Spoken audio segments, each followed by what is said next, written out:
Allora siamo al circolo ufficiale unificato per l'8 marzo e la musica fa parte della vita e siamo col maestro Roberto Tagliamacco.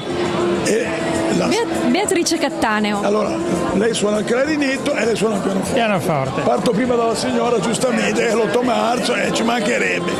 Cosa ci fate ascoltare? Allora, suoneremo dei brani composti dal maestro Tagliamacco, molto particolari,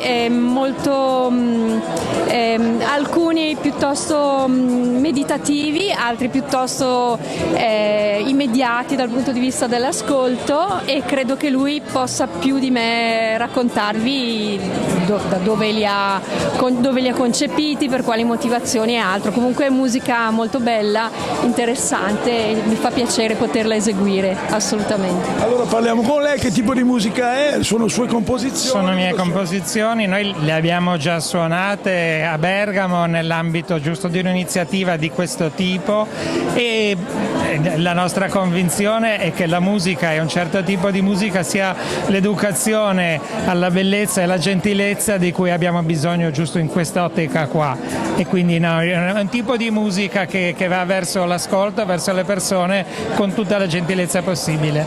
Allora il pianoforte chiaramente si può condividere con tutti gli strumenti. Sì. Con il clarinetto? Col clarinetto ci troviamo benissimo, abbiamo fatto più concerti e c'è un affiatamento che continuerà nel futuro, sicuramente.